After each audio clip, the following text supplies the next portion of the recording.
Alright, let's talk about Saint Patrick. He's the patron saint of Ireland, the guy who drove the snakes out of Ireland, and the reason you get wasted on a green beer once a year. He's portrayed as this gentle, holy man, a sort of 5th century Dr. Dolittle who just loved Ireland so much he banished all his reptiles. The reality is he was probably a British guy who was kidnapped, escaped, and then came back to start a hostile corporate takeover of Ireland's pagan religion. First off, the snakes. Ireland, being a post-glacial island, has never had snakes. It's one of the few places in Europe that doesn't. So when the legend says Patrick drove the snakes out, it's a metaphor. The snakes were the druids, the pagan priests, and the old Celtic belief system. He didn't gently pursue them to leave. He showed up with a new aggressive religion and systematically dismantled theirs. It wasn't a pest control service, it was theological hostile takeover. And who was this guy? He wasn't even Irish. He was born Maewyn Succat in Roman Britain, likely in Wales or Scotland. As a teenager he was kidnapped by Irish raiders, sold into slavery, and spent 6 years tending sheep on a lonely hillside. It was during this time he says that he found God. He eventually escaped, made his way back home, became a priest,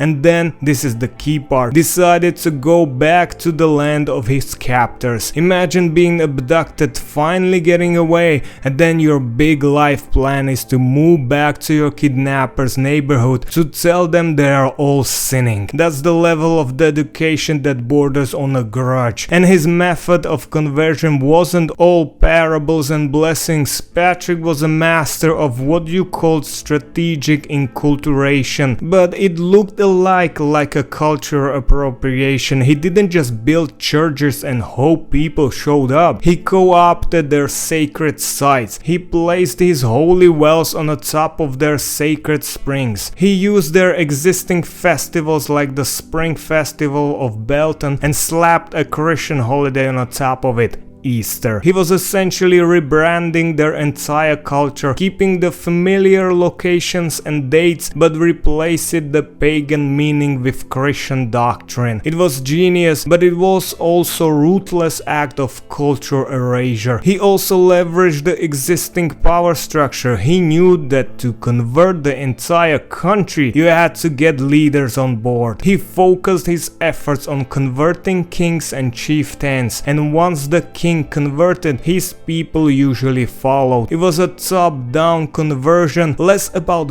winning the hearts of a common folk and more about securing a royal endorsement for his new brand. He wasn't just a man of God, he was a brilliant political operator. So Saint Patrick wasn't a gentle Irish saint, he was a tough, determined and incredibly shrewd British missionary who returned to the land of his enslavement to systematically dismantle its native religion. He didn't drive out snakes, he drove out the belief system. He's not a patriot saint of green beer and good luck. He's a patron saint of hostile takeovers, cultural rebranding, and holding a grudge so powerful it changes the entire country.